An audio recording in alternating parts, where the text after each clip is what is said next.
Hoy vamos a explorar una de las paradojas más fascinantes de la fe cristiana, directamente desde el libro de Filipenses. Imaginemos por un momento recibir un regalo absolutamente gratuito, algo que no hicimos nada para merecer, pero enseguida nos dicen que tenemos que ocuparnos y trabajar intensamente en ese mismo regalo. Suena contradictorio, ¿verdad? Por un lado, una salvación gratuita y por otro, la instrucción de trabajar en ella con temor y temblor. Hoy vamos a desglosar cómo funciona exactamente esta increíble asociación entre lo humano y lo divino. Para entender esto a fondo, vamos a dividirlo en 5 puntos clave. Primero veremos la naturaleza de la salvación, luego nuestra responsabilidad, después la obra de Dios, la actitud correcta durante las pruebas y finalmente el fruto espiritual. Así que arranquemos con el punto número 1, la naturaleza de la salvación. Ese famoso regalo que requiere trabajo.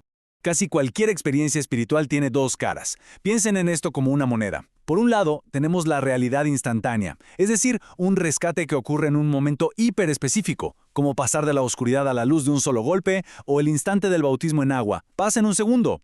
Pero por otro lado, está la realidad progresiva. Y es que salir del agua es literalmente solo el primer paso. Luego hay que empezar a caminar. La salvación se recibe en un momento, claro, pero la transformación profunda, el proceso de pulirnos y desarrollar nuestro carácter, bueno, eso requiere un desarrollo continuo. Es un viaje activo de toda la vida. Pasemos al punto 2, nuestra responsabilidad, o mejor dicho, la cláusula humana de todo este acuerdo. El texto nos cuenta algo muy interesante que el apóstol Pablo decía sobre los filipenses. Él los elogiaba porque hacían lo correcto, no solo cuando alguien los estaba mirando. Y para ver la otra cara de la moneda, recordemos al rey Joás de Judá.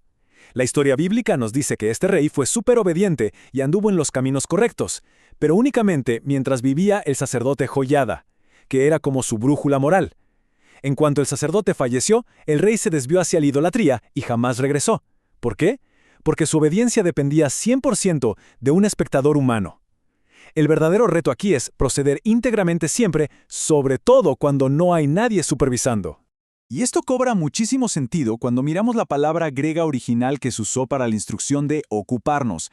La palabra es katergasestai, y es genial porque significa dos cosas: resolver un problema matemático y completar una obra hasta el final. Básicamente, se nos entrega esta salvación como si fuera una gran ecuación compleja. Nuestra tarea es sentarnos, aplicar los principios correctos y calcular con muchísima paciencia cada paso de nuestra vida hasta resolver el problema por completo, asegurándonos de no dejar absolutamente nada a medias. Entonces, pensándolo bien, ¿cuál es nuestra responsabilidad primordial en este gran plan de salvación? La respuesta, según el texto, es muy clara: caminar en total obediencia. Es alimentarnos de cada palabra que viene de Dios y actuar en consecuencia. Nosotros aportamos esa obediencia constante. Esa es nuestra firma, nuestra parte del trato. Lo que nos lleva al número 3, la obra de Dios, la cláusula divina. La gran noticia es que no estamos solos frente a una tarea imposible. Dios no entrega simplemente una lista de exigencias deseándonos buena suerte. Él mismo es quien produce el deseo profundo de actuar y al mismo tiempo nos da la capacidad real para lograrlo. Imaginen que el Señor es el jardinero de nuestro corazón. Él es quien va arrancando la maleza, que serían todas nuestras tendencias dañinas, y va removiendo las piedras, que son esas áreas duras de rebeldía pura. Él prepara la tierra para que nosotros podamos empezar a trabajarla. Hay una anécdota realmente asombrosa en el texto fuente para ilustrar esto. Cuenta la historia de un joven que estaba a punto de irse al instituto bíblico. De pronto, recibe una instrucción clara. Antes de irse, tenía que limpiar el inmenso huerto de su padre. El detalle es que el lugar estaba cubierto de ladrillos y escombros porque las casas de su calle habían sido bombardeadas en la Segunda Guerra Mundial. Era un trabajo físicamente devastador. Sin embargo, en lugar de llenarse de frustración, este joven recibió una disposición y un gozo inexplicables para hacerlo. La historia incluso detalla que un ángel lo fortaleció para que pudiera terminar. El mensaje es fascinante. Cuando nos enfrentamos a tareas colosales y tenemos la disposición de obedecer, el equipamiento y la fuerza necesarios siempre llegan. Y esta dependencia no aplica solo al trabajo físico, sino también a cosas tan terrenales como nuestro dinero. El análisis nos comparte una visión bastante impactante sobre esto. Alguien que tenía la excelente costumbre financiera de ahorrar el 25% de sus ingresos experimentó una revelación. En ella, vio descender del cielo al mismísimo ángel de la segunda venida. Pero este ser imponente se detuvo en el aire y posó su mano exactamente sobre el banco local donde estaban guardados esos ahorros. La enseñanza fue tajante. Mientras la confianza de esa persona estuviera depositada en esa seguridad material, su avance espiritual iba a estar bloqueado. Es un llamado a soltar las amarras de la seguridad terrenal.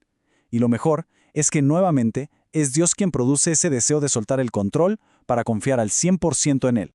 Pasemos al cuarto punto, la actitud durante las pruebas. Básicamente la fricción que se genera en esta asociación. La analogía del trabajo espiritual aquí es muy reveladora. Imaginemos a Dios como un maestro alfarero y a nosotros como el barro. Para que un simple pedazo de barro se convierta en una vasija espectacular, tiene que ser sometido a muchísima presión. Pero ¿qué pasa si en el primer paso, ante esa presión y dolor, empezamos a murmurar o a quejarnos? Lo que ocurre en el paso 2 es que la obra se detiene, literalmente.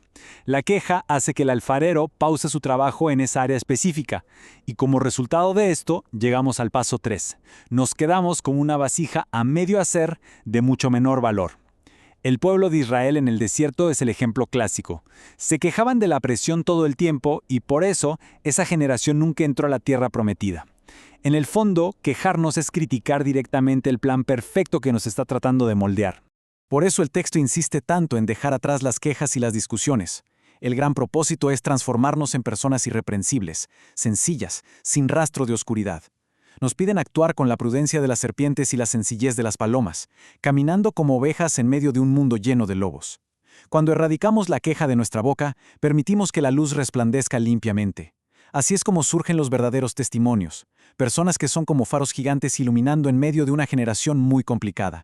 Y así llegamos al punto final, el número 5, el fruto espiritual, o los dividendos que deja esta enorme asociación.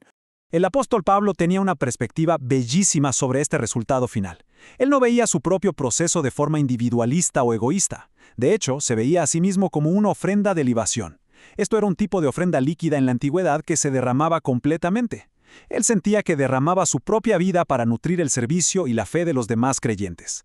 Esta asociación con Dios se resume en un servicio mutuo, donde cada persona se convierte en una carta abierta que cualquiera puede leer, inspirando al resto de la comunidad. Y claro, nadie quiere defraudar a las personas que lo han guiado con tanto esfuerzo en la fe. Y toda esta idea de madurar y dar frutos no es nueva, viene tipificada desde el Antiguo Testamento. Antes, la regla de oro era presentarse ante Dios en 3 fiestas muy específicas, y estaba totalmente prohibido llegar con las manos vacías. Siempre había que traer el fruto de la cosecha. Espiritualmente, estas 3 fiestas marcan hitos gigantes. La Pascua representa nuestra salvación inicial. Pentecostés es el bautismo en el Espíritu Santo. Y la fiesta de los tabernáculos representa la cosecha final, es decir, la madurez espiritual total. La enseñanza aquí es clarísima. A nivel espiritual, presentarse con las manos vacías simplemente no es aceptable. El proceso progresivo del que hablamos exige obligatoriamente que al final llevemos una cosecha. Entonces, ¿cuál es esa cosecha final que debemos presentar? ¿Cuál es el gran fruto de la fiesta de los tabernáculos? Básicamente son las vidas que logramos tocar. Así como los hijos naturales llenan de un orgullo inmenso a sus padres cuando prosperan, los hijos espirituales traen la misma alegría abrumadora cuando alcanzan la madurez. Esas personas a las que hemos guiado, ayudado y por las que hemos orado sin cansancio representan el verdadero gozo y una corona literal en los cielos. La culminación de todo este arduo trabajo de salvación es nuestra capacidad de reproducirnos espiritualmente en otras personas. Todo esto nos deja con una reflexión bastante profunda. Si pensamos en la magnitud de esta asociación, donde Dios nos da el deseo y la fuerza, pero nos corresponde a nosotros la responsabilidad de resolver la ecuación de nuestra vida con total obediencia y sin quejarnos, la pregunta es inevitable. ¿Qué fruto vamos a presentar cuando nos toque comparecer en esa gran fiesta celestial de los tabernáculos? Recordemos que llegar con las manos vacías no es una opción. Ojalá que todo este análisis nos sirva de impulso para buscar todos los días esa transformación constante, dejando que el alfarero trabaje en nosotros, para que al final podamos presentar una cosecha inmensa de madurez, luz y obediencia. Ha sido genial compartir esta exploración. Nos vemos en la próxima.